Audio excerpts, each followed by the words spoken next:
श्रीमती चर्चा नहीं होगी सर। इत्फल एक बात बता दीजिए। श्रीमती प्रियंका गांधी वाड्रा।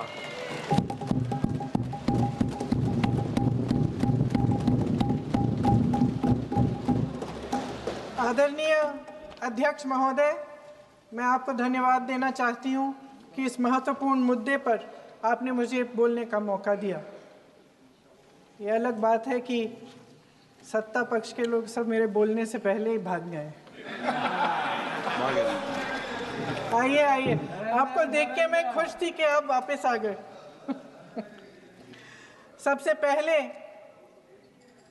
मैं उन सैनिकों, उन जवानों, उन अफसरों को नमन करना चाहती हूँ जो हमारे देश के रेगिस्तानों में, हमारे देश के घने जंगलों में, बर्फीले पहाड़ियों पे हमारी देश की रक्षा करते हैं, जो हर पल देश के लिए अपनी जान देने के लिए तैयार रहते हैं।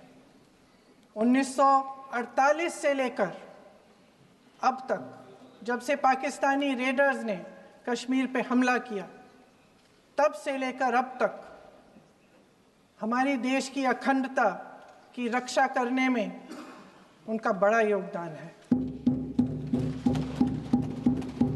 हमारी आज़ादी अहिंसा के आंदोलन से हासिल हुई, लेकिन जैसे मैंने कहा, उसको कायम रखने के लिए हमारी सेना का बहुत बड़ा योगदान है। अध्यक्ष महोदय, कल मैं सदन में बैठी हुई सबके भाषण सुन रही थी। आदरणीय रक्षा मंत्री महोदय ने बोला, सत्ता पक्ष के कई मंत्रियों ने बोला। 1 घंटे का रक्षा मंत्री जी का लंबा भाषण था। सुनते सुनते एक बात मुझे बहुत खटक रही थी।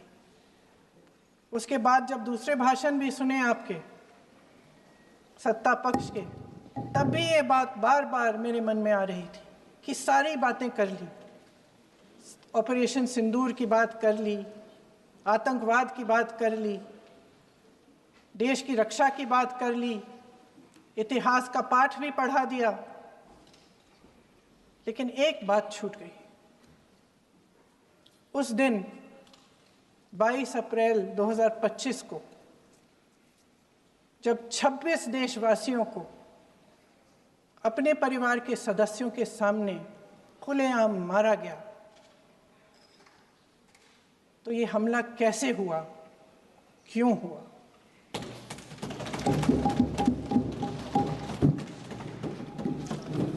अध्यक्ष महोदय,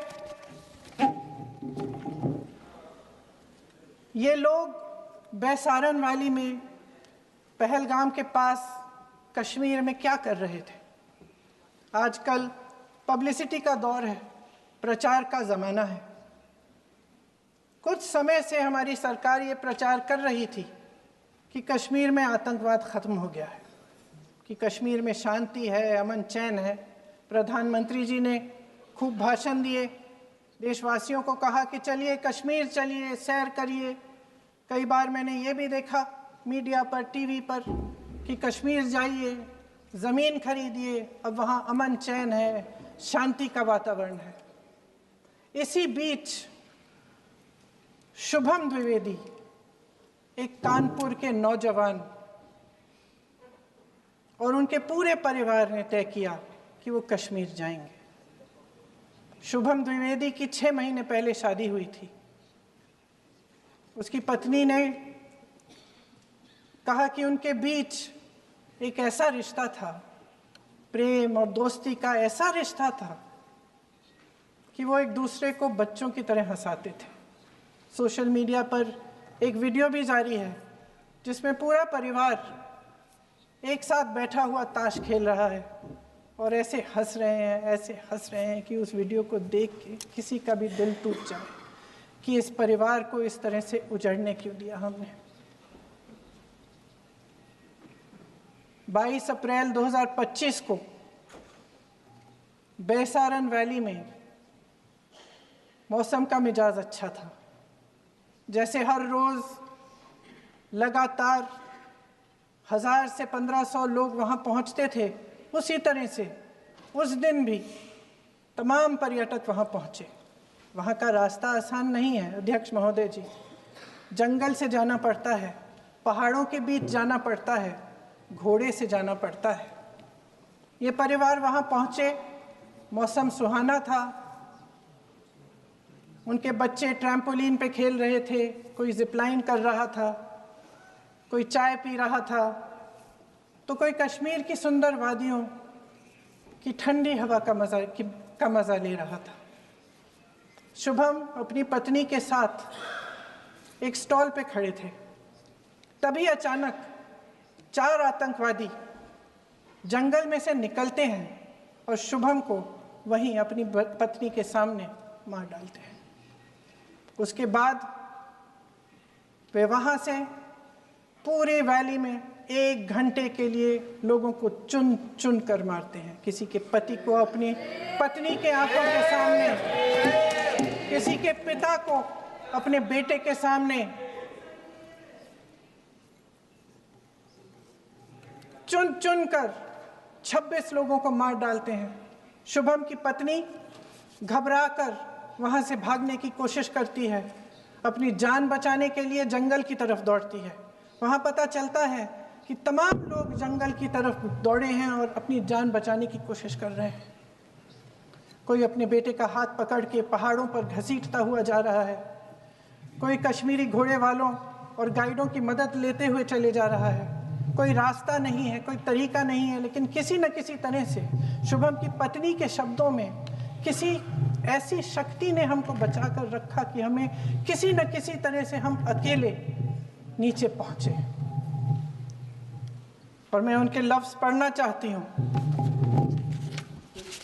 क्योंकि उन्होंने कहा कि इस पूरे समय जब 1 घंटे के लिए चुन चुन कर भारतीय नागरिकों को मारा जा रहा था, इस पूरे समय उसे एक सुरक्षाकर्मी नहीं दिखा, एक सैनिक नहीं दिखा।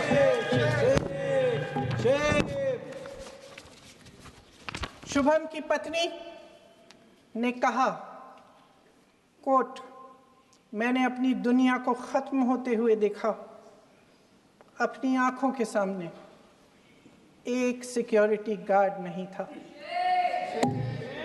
मैं ये कह सकती हूं कि देश ने, सरकार ने हमें वहां पे अनाथ छोड़ दिया था। सिक्योरिटी क्यों नहीं थी वहां? वहां पे एक सैनिक क्यों नहीं दिखा? क्या सरकार को मालूम नहीं था कि यहां रोज 1000 से 1500 पर्यटक जाते हैं? क्या सरकार को मालूम नहीं था कि यहाँ के पहुंचने के लिए जंगल के रास्ते से जाना पड़ता है? अगर कुछ हो जाएगा तो लोग वहां से निकल नहीं पाएंगे। एक चिकित्सा का इंतजाम नहीं था, फर्स्ट एड का इंतजाम नहीं था, कोई इंतजाम नहीं था, ना सुरक्षा का ना फर्स्ट एड का। इन लोगों को भगवान भरोसे छोड़ दिया गया। ये लोग वहां पे इस सरकार के भरोसे गए और इस सरकार ने उन्हें भगवान भरोसे छोड़ दिया।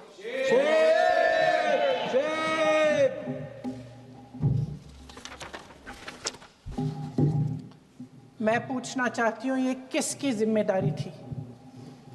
इस देश के नागरिकों की सुरक्षा की जिम्मेदारी किसकी है? क्या इस देश के प्रधानमंत्री की नहीं है? क्या इस देश के गृह मंत्री की नहीं है? क्या इस देश के रक्षा मंत्री की नहीं है? क्या एनएसए की नहीं है? अध्यक्ष महोदय, पहलगाम हमले से सिर्फ 2 हफ्ते पहले हमारे गृह मंत्री महोदय जी कश्मीर गए थे। किस लिए गए थे? जो सुरक्षा की व्यवस्था है इसको देखने के लिए गए थे, इसको रिव्यू करने के लिए गए थे। और उन्होंने वहां कहा कि आतंकवाद पर विजय प्राप्त हुई है। ये 2 हफ्ते पहले है। 3 महीने बाद JNK के गवर्नर साहब एक आम इंटरव्यू में ऐसे ही चलते चलते कह देते हैं कि हाँ, बैसारन वैली में बहुत लापरवाही हुई और इसके लिए मैं जिम्मेदारी लेता हूँ। ऐसे ही चलते चलते, और वो बात होती है, ख़त्म भी वहाँ होती है और वहीं ख़त्म हो जाती है। उनसे जिम्मेदारी ली भी नहीं जाती, कोई सवाल नहीं उठाता, कोई जवाब नहीं देता। अध्यक्ष महोदय, उस हमले की जिम्मेदारी एक आतंकवादी गुट जिसका नाम TRF है थोड़े दिनों बाद लेती है। कौन है ये TRF? 2019 में ये गुट बना। 2020 में इसने कश्मीर में आतंकवाद का काम शुरू कर दिया और 2020 अप्रैल 2020 से लेकर 22 अप्रैल 2025 तक इन्होंने 25 आतंकवादी हमले किए। गृह मंत्री महोदय ने जब यूपीए सरकार के समय के आतंकवादी हमले गिने तो लगभग 25 गिनवाए थे अभी अपने भाषण में। इस गुट ने कश्मीर में 25 हमले 2020 और 2025 के अंदर एक पूरी लिस्ट है इन हमलों की। मेरे पास इतना समय नहीं है इसलिए मैं एक एक को नहीं पढ़ना चाहती, लेकिन मैं इतना कहूंगी कि इनमें रियासी का हमला भी था 2024 का, जिसमें 9 लोग मारे गए और 41 लोग घायल हुए।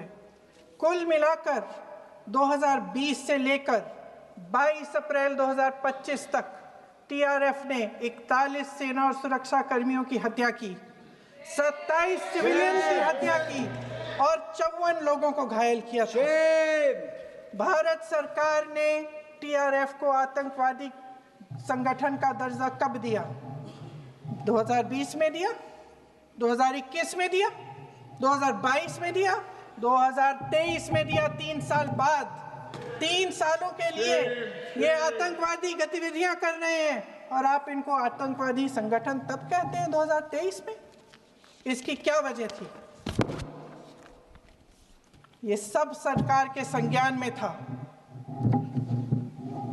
और आप मुझे बताना चाहते हैं, सत्ता पक्ष के नेता बताना चाहते हैं कि ये सब आपके संज्ञान में था, लेकिन कोई भी एक ऐसी एजेंसी नहीं है हमारी सरकार की जिसको पता चला कि ऐसा हमला, ऐसा भयानक हमला होने जा रहा है हमारे देश में, कि पाकिस्तान में बैठे हुए इस हमले की योजना बन रही है कि हम भारत जाके हैवानियत करेंगे, 26 लोगों को मार डालेंगे और हमें पता ही नहीं है।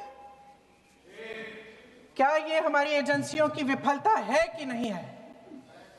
ये बहुत बड़ी विफलता है, एक बहुत बड़ी विफलता है। जानते थे कि ये गुट है, जानते थे कि 5 सालों से ये आतंकवादी हमले कर रहा है, अध्यापकों को मारा, आर्मी के बड़े बड़े अफसरों को मारा, आम जनता को मार डाला, पुलिस वालों को मार डाला, और आप इन पे निगरानी नहीं रख रहे थे। और ये जो एजेंसियां हैं, इनकी जिम्मेदारी कौन लेगा? क्या IB चीफ ने अपना इस्तीफा दिया? क्या किसी ने इस्तीफा दिया? गृह मंत्री जी के कार्य क्षेत्र में आता है इंटेलिजेंस ब्यूरो। क्या गृह मंत्री जी ने इस्तीफा दिया? इस्तीफा छोड़िए, जिम्मेदारी ली।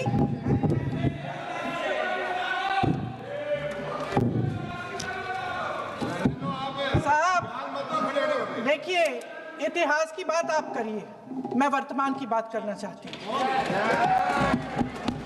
आपको तो एक बहाना चाहिए, आपको तो एक बहाना चाहिए। पूरे परिवार का नाम गिनवा देते हैं। अरे अपनी जिम्मेदारी खुद लीजिए। 11 सालों के लिए तो सत्ता में आप हैं। अभी नेहरू को छोड़ नहीं रहा। कल माननीय गौरव गोगोई जी ने अपने भाषण में पूछा गृह मंत्री जी से, क्या आपकी जिम्मेदारी नहीं थी? मैं देख रही थी। राजनाथ जी, रक्षा मंत्री जी यूं अपना सर हिला रहे थे, कुछ बोले नहीं। अंदर से ये महसूस हुआ होगा कि यहाँ कुछ जिम्मेदारी थी, लेकिन माननीय गृह मंत्री महोदय जी हंस रहे थे, वे हंस रहे थे।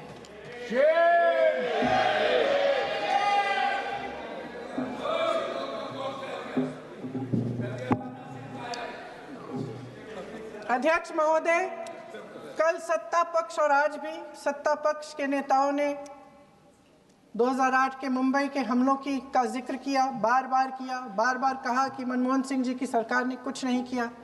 ये तो जानकारी होगी ना कि उसी समय जब वो आतंकवादी हमला चल रहा था तभी उन आतंकवादियों को मार डाला था, एक बचा था और उसको भी फांसी दे दी थी 2012 में। महाराष्ट्र के मुख्यमंत्री ने इस्तीफा दिया।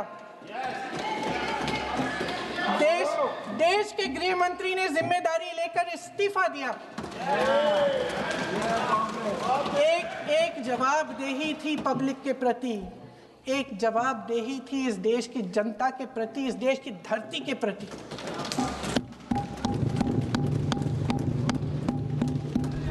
राजनाथ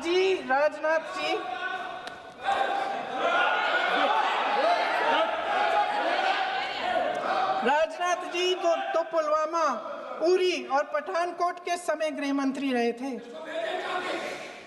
आज वे रक्षा मंत्री हैं और हमारे गृह मंत्री महोदय श्री अमित शाह जी के नाक के नीचे पूरा मणिपुर जल गया, दिल्ली में दंगे हुए, पहलगाम में हमला हुआ और आज भी वे उसी पद पर बैठे हैं। क्यों?